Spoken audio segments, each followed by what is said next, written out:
The script, I mean, they got sent the script, and it was a first draft, yet it was visceral, emotional, it had so much humanity. I was surprised. I didn't want to do so. I didn't think I wanted to do something about islands at all. And I read it reluctantly, if I was to be honest with you, because after Hunger, Bloody Sunday, I was like, the last thing I want to do is my first film is, I didn't think there was more to add. But when I read it, I was just the quality of the writing, and it just felt such a unique way into that world, and to talk about civil war. But I really connected with it personally because I felt like it somehow transcended the specificity of the Troubles, and there was like a universality, and it was almost contemporary. You could be talking about Iraq, Afghanistan, a lot of conflicts that were taking place right now in Syria. There were elements, and it felt like it was really capturing a pattern in human behavior that keeps happening.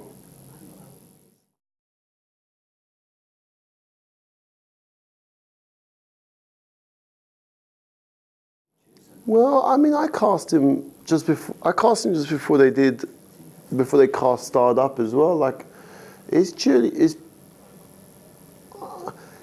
could see he was going to be a star for a long time, Jack. In the UK, we'd seen he'd done a few indies. Even in Shane Meadows' This Is England, when he was 15 years old, your eye goes to him, and he's in the scenes he's in. You're like, ooh, he's kind of got rawness, truth. You believed him. You look at him. He's captivating.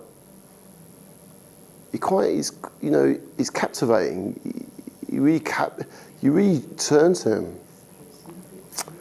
I'd never seen Skins, but I heard he was gathering some sort of teen fan base on the back of it. But I've never seen an episode of it myself. But I always liked his rawness. What really swung it for me is Gina J said, meet him. I was worried he was a bit too old for us now, because I saw a picture of him. He was doing 300, the sequel to 300, and he got quite big. I was like, shit, I need someone that's not quite a man yet. But we met each other, we had a drink, and I was like, okay, I really like the guy. I like the energy. He understands this kid. He grew up wanting to be a soldier, or to be a football player, or to join the army. He knew it. He wasn't faking it. He knew it. He understands the world.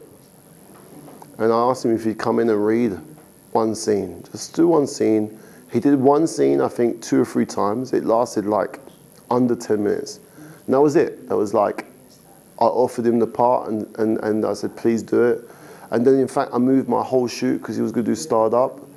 So I moved the whole shoot to wait for him, because there was nobody else that could do it.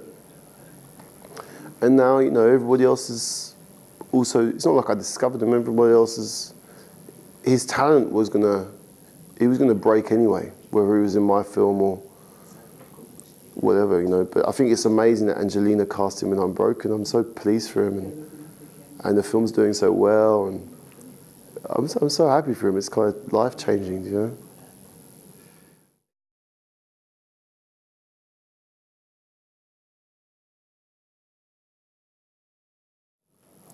I mean, the challenges remain the same in that, essentially, on a day-to-day basis, in independent film, you're dealing with time, cost, performance. You're dealing with no time, no money. How do you create the world? How do you create, the impact with that equation? But with film, unlike television, film's more like haiku in that every moment has to earn its place in a very particular way. I think television is a wonderful medium, and you can go off on tangents about character or detail. You can watch a show like Breaking Bad and have a whole episode about a fly in the lab. But film, every moment, first of all, it's the most saturated market. Like every week you got something like, I don't know what it is in Spain, but in France, for instance, they have between 16 and 23 films come out every Wednesday.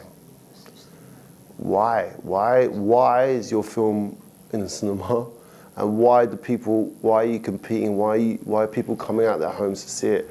And you have to ask yourself that. You have a responsibility to go, is this earning its place? So every moment on the bigger screen has to be, I think, something that has an impact on them. That's how I thought about it. Because I used my team from television, and we worked together for 9 years now, my DOP, my editor. And I was like, this has to be a cinematic event. People need to talk about the chase. People need to feel like they've seen an event that it's important to see in the cinema, and tell people to go to the cinema, not wait to the DVDs. You know? And so I was asking myself those questions. So I think that's the difference. I don't know if that answers your question, but every moment, you have to interrogate every moment in a different way.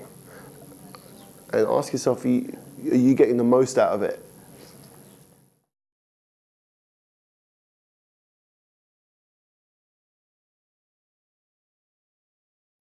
I heard something. I had a drink with the guy, the producers of it, a couple of days ago, and they're not talking to me about that. It's not going to be me, but I think I think there's going to be a third one. And I think it'd be good to see a third one, but my head's not into zombies right now. There's so many viruses out there.